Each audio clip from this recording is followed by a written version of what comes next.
इस तरह के जो खेती के पद्धति हैं, तो इन सब चीज़ों को करने में हम बहुत उदासीन रहते हैं। इनमें से आप एक दो कमियों को भी अगर आपने अपना दूर कर लिया तो फिर आप अभी जिस स्थिति में है उससे एक बेहतर स्थिति में पहुंच सकते हैं किसान भाई। आप नमस्कार दोस्तों और किसान भाइयों, मैं अभय आपका स्वागत करता हूं फार्मर मोटिवेशनल में। तो किसान भाइयों, आज हम ऐसे टॉपिक पे चर्चा करने वाले हैं जिसे अगर आपने समझ लिया, अगर इस टॉपिक पे और जिन पॉइंट को हमने यहाँ पे पॉइंट आउट किया, अगर उस पे आपने कार्य करना चालू कर दिया तो शायद हो सकता है कि आपका भविष्य सुधर जाए किसान भाइयों। और जो एग्रीकल्चर प्रोफेशन में अपना करियर बनाना चाहते हैं, इस पे कुछ करना चाहते हैं, तो यह वीडियो उन्हीं के लिए है। और अगर जो एज अ टाइम पास कर रहे हैं खेती को, तो उनको यहाँ कुछ ज़्यादा मिलने वाला नहीं है। इसलिए किसान भाइयों, आप वीडियो में अंत तक बने रहें। हमारे इस वीडियो को लाइक करें, चैनल को सब्सक्राइब करें और ज़्यादा से ज़्यादा लोगों तक इस वीडियो को शेयर करें, ताकि वो लोग भी इस वीडियो का लाभ लेके अपने एग्रीकल्चर प्रोफेशन में आगे बढ़ सकें। तो किसान भाइयों, आज हम ये चर्चा करने वाले हैं कि हम अपने खेती में या फिर एग्रीकल्चर प्रोफेशन में ऐसी कौन सी गलतियां करते आ रहे हैं जिससे कि हम इस प्रोफेशन में सफल नहीं हो पाते हैं, और अंततः हम यह मान भी लेते हैं कि ये खेती में कभी सफल इंसान हो ही नहीं सकता, यह एक घाटे का व्यवसाय है, इसमें आपका भविष्य कभी कोई बन ही नहीं सकता है। तो इन सारी कमियों को और इन सारी गलतियों को हम कहाँ पे मिस्टेक कर रहे हैं, उन्हीं को हम आज इस वीडियो पे चर्चा करेंगे। तो चलिए किसान भाइयों, अब इसी हम प्रश्न के साथ अपना वीडियो शुरू करते हैं। ज़्यादातर किसान खेती में सफल क्यों नहीं होते? तो किसान भाइयों, ऐसे कौन से जो हमारी कहना चाहिए विचार में ही ऐसी कौन सी अवधारणा, ऐसी कौन सी कमियां भरी रहती हैं जिसके कारण हम खेती पे सफल ही नहीं होते, एग्रीकल्चर सेक्टर में ज़्यादा कुछ कर ही नहीं पाते? तो सबसे पहला हम पॉइंट देख लेते हैं किसान भाइयों, माइंड सेट या फिर बोले खेती के प्रति हमारी अवधारणा, खेती के प्रति अवधारणा, ये पहला रीजन है। तो किसान भाइयों, माइंड सेट, किसान भाइयों, हम अगर आज के समय में देखें, खासकर जो युवा पीढ़ी आते हैं, तो उनके अपने बाप दादाओं से यही सुनना को मिल रहा है कि आप खेती में ज़्यादा सक्सेस नहीं हो सकते, आप खेती के बजाय कुछ दूसरा कार्य कर लीजिए, बाहर जाके 15-20 हज़ार की अगर आप नौकरी भी कर लीजिए तो उससे वही बेहतर है। हाँ, अगर 1-2 एकड़ वाले किसान हैं तो वह ठीक है, लेकिन जिनके पास अगर 5 एकड़ 10 एकड़ ऐसी भूमि भी है, वो लोग भी अपने आने वाली पीढ़ी को या फिर अपने बच्चों को यही अवधारणा देते हैं, उनके माइंड में यही चीज़ें भरते हैं कि आप खेती में मनी जनरेट नहीं कर सकते, इसमें ज़्यादा पैसा आप कमा ही नहीं सकते हैं, इसलिए आप पढ़ाई लिखाई करके आप कहीं बाहर चले जाइए, कोई नौकरी करिए। इस अवधारणा को, इस माइंडसेट को कूट के हमारे दिमागों में भर दिया जाता है। तो सबसे बड़ी कमी यही होती है कि अगर हम खेती करते भी हैं तो उसके लिए हमारे माइंडसेट में तो पहले ही यह चीज़ भरा हुआ है, लोगों से सुने सुनाई बातें हैं कि हम इसमें कभी सक्सेस नहीं हो सकते, इसमें आपका करियर नहीं बन सकता है, यह सिर्फ आपकी रोजी रोटी बस ही चल सकती है। इस तरह से माइंडसेट में ही सबसे बड़ी हमारी कमी आ जाती है। तो किसान भाइयों, सबसे पहले अगर हमको किसी भी कार्य में सक्सेस होना है या उसमें सफलता प्राप्त करना है, तो 90% तो हमारे वह थॉट, हमारे दिमाग में ही वह कार्य सफल या असफल होता है। तो अगर हम एक निगेटिव थॉट के साथ इस प्रोफेशन में आएंगे तो बेशक हमें सफलता इसमें ज़्यादा नहीं मिलेगी, क्योंकि हमारे थॉट में भी वही भरा हुआ है। तो सबसे बड़ी कमी है, सबसे पहली गलती यही होता है कि खेती के प्रति जो हमारी अवधारणा होती है वही निगेटिव होती है, वही नकारात्मक होती है। तो हमको इस कमी को भी दूर करना है। अगर हम कृषि में कुछ ज़्यादा सफल होना चाहते हैं, इसमें अपना भविष्य बनाना चाहते हैं, तो हमको सबसे पहले अपने थॉट को चेंज करना होगा, अपने माइंडसेट को चेंज करना होगा, एक पॉजिटिव, एक सकारात्मक माइंडसेट के साथ इस प्रोफेशन में आना होगा। दूसरे पॉइंट पे चर्चा करते हैं। तो किसान भाइयों, दूसरा पॉइंट, खेती के लिए शिक्षा का महत्व न देना। खेती के लिए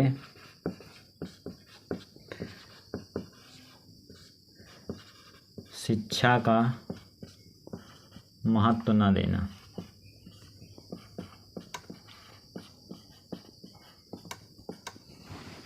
खेती के लिए तो किसान भाइयों, आप ज़्यादातर आप देख रहे होंगे, अपने आसपास भी देख रहे होंगे, ऐसा ही व्यक्ति को ही खेती का कार्य करते हुए देखते होंगे जो कि अनपढ़ होगा या फिर बहुत ही कम पढ़ा लिखा होगा।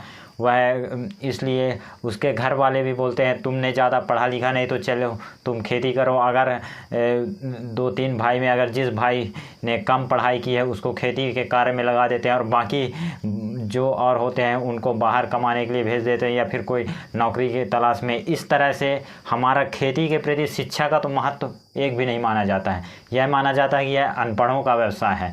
तो अगर सोचिए आप किसान भाइयों, जिस कार्य में अगर कोई शिक्षा ही नहीं है, कोई ज्ञान ही नहीं है, तो उस कार्य से आप ज़्यादा सफल होने की उम्मीद कैसे कर सकते हैं। उसमें आप एक अच्छा आयाम तक पहुंचने का, एक अच्छा उनसे कार्य होने का आप उम्मीद कैसे कर सकते हैं।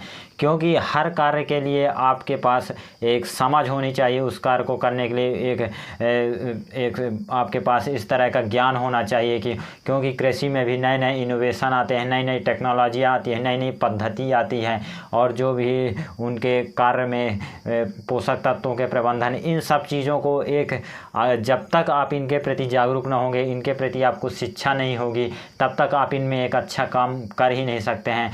तो ये दूसरा हमारा एक कमी है कि हम खेती कार्य के लिए शिक्षा का महत्व देते ही नहीं हैं, हम उसके लिए पढ़ाई लिखाई का महत्व ही नहीं समझते हैं। तो ये भी हमारे खेती में असफल होने का एक बहुत बड़ा कारण बनता है कि अनपढ़ लोग ही इस कार्य को करते हैं या फिर अगर करना भी है तो उनको पढ़ाया लिखाया नहीं जाता। इस तरह की अवधारणाएं चलती हैं। अब तीसरा पॉइंट हम देखते हैं किसान भाइयों, वह होता है भीड़ से हट के कार्य करने के लिए उदासीनता। भीड़ से हटकर कार्य करने के प्रति उदासीनता।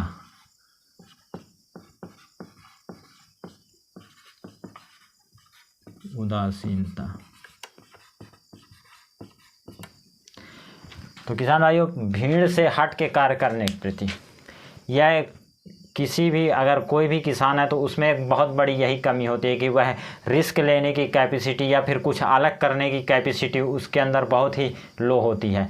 हमेशा वह एक भेड़ चाल में चलती रहती है कि उसके आस पड़ोस के लोग जिस तरह की खेती कर रहे हैं या फिर गांव में जिस तरह की खेती हो रही है, सब लोग उसी तरह की खेती करते हैं। बहुत या तो रिस्क ले ही नहीं सकते या फिर लेते हैं तो उसमें बहुत ज़्यादा देरी लगा देते हैं कि हम अपने पूरे खेती में ही ना सही लेकिन कुछ हिस्से में कुछ ऐसा नया नया प्रयोग करें जिसमें कि स्कोप ज़्यादा है लेकिन उसमें भीड़ कम है। तो अगर उस तरह के कार्य करेंगे तो आप उसमें आपको एक बेहतर मार्केट मिलेगा और आप लोगों से हट के कार्य करेंगे, वहाँ पे भीड़ नहीं होगी तो आप उसमें ज़्यादा से ज़्यादा मनी जनरेट कर पाएंगे। क्योंकि आप जो भी हमारा खेती से प्रोडक्ट आता है तो उसमें बाज़ार का बिहेवियर देखें तो वो डिमांड एंड सप्लाई पे ही निर्भर करता है। तो जिस चीज़ का अगर सप्लाई ज़्यादा है और डिमांड बेशक कम हो जाता है तो उसमें फिर आपको ज़्यादा प्रॉफिट ना होगा। इसलिए आप प्रयास करें कि भीड़ से हट के कुछ अलग फसलों की खेती करें या फिर कुछ अलग तरीके से खेती के कार्य को करें जिससे कि आपको ज़्यादा से ज़्यादा प्रॉफिट हो। तो चौथा पॉइंट हम देखते हैं किसान भाइयों, जिसके वजह से जो हमारे एक फेलुअर का कारण बनता है कि नए नए टेक्नोलॉजी का प्रयोग करने के प्रति उदासीनता। ये भी इसी से जुड़ा एक पॉइंट है, नए नए टेक्नोलॉजी का प्रयोग करने के प्रति उदासीनता। तो किसान भाइयों, जब भी हमारे कृषि में कोई नए नए टेक्नोलॉजी या नए तरीके से खेती करने की पद्धति आती है तो उसमें हम बहुत देरी कर देते हैं या फिर उसका हम अडाप्ट करने में, अपनाने में बहुत ज़्यादा उदासीन रहते हैं, बहुत ज़्यादा शिथिल रहते हैं।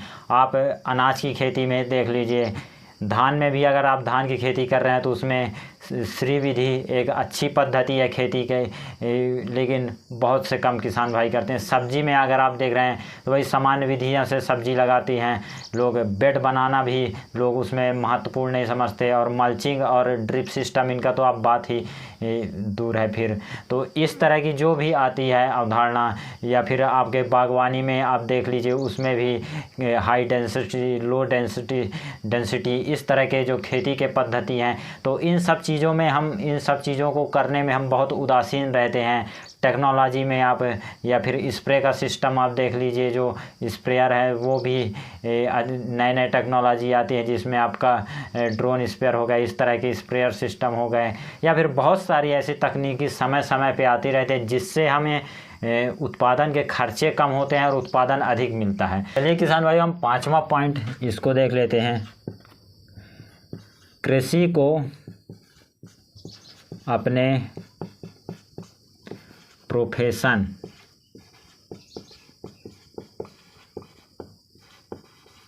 या बिजनेस की तरह ना लेना,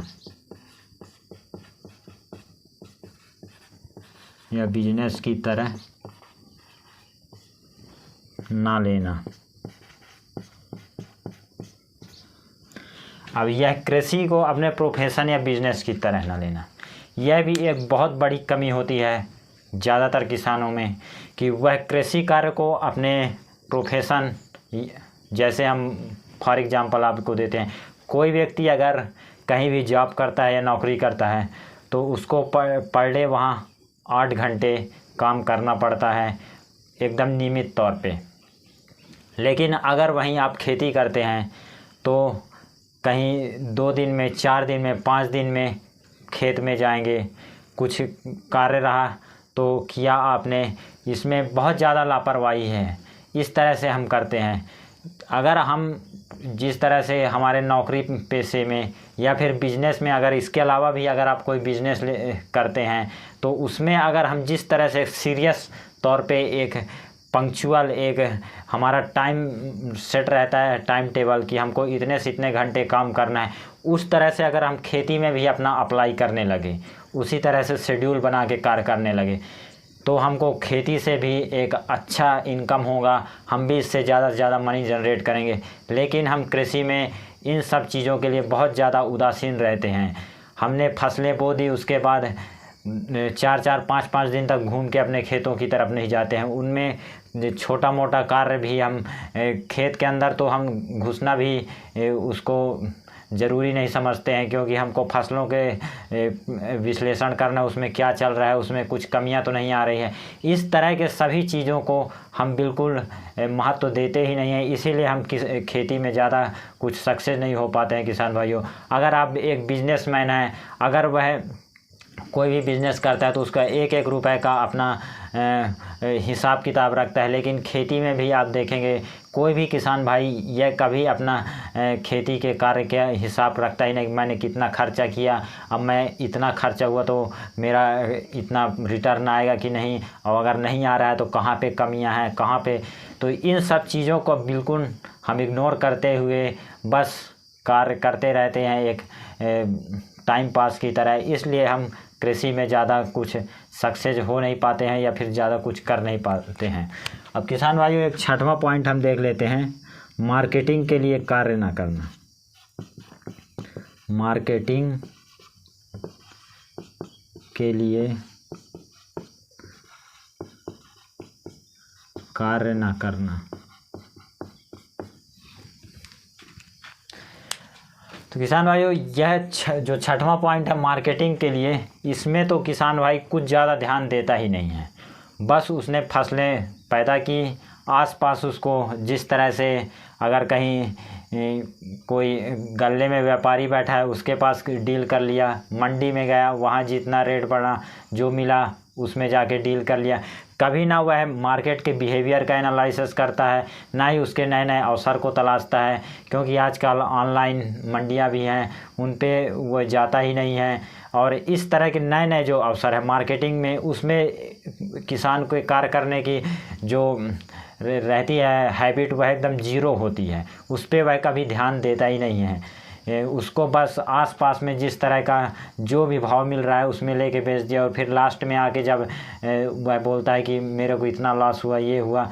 अगर हम कोई भी प्रोडक्ट बना रहे हैं या फिर उसका उत्पादन कर रहे हैं किसी भी चीज़ का, तो उसको हमको कहाँ पे बेचना है और कितना तक इसका दाम मिल सकता है, किस टाइम पे इसका अच्छा दाम मिल सकता है, इन सभी चीज़ों का हमको एक विश्लेषण करना पड़ता है, एक एनालाइज करना पड़ता है। इवन कि अगर हम अपने फसलों की कोई भी खेती करने से पूर्व ही आसपास पूरा रिसर्च कर लें, सर्च कर लें कि इस तरह की अगर मैं खेती करूंगा तो आसपास मुझे कितने अवसर हैं, इसके कहाँ कहाँ बेचने के नए नए अवसर हैं, इसके कितने अधिक से अधिक मुझे प्राइज़ मिल सकते हैं, इन सब चीज़ों पे अगर हम कार्य करेंगे तभी हम अपने जो भी उत्पाद है उसका एक अच्छा दाम ले सकते हैं। लेकिन किसान भाई इन सब चीज़ों के प्रति उनका इतना उदासीनता रहता है कि जब वह फसलें उसकी आ जाती है तब उसको याद आता है कि अरे अब इसको लेके बेचना भी है, तो गया आसपास, अगर सब्जी है तो वहीं आसपास के मंडी में जितना भाव मिला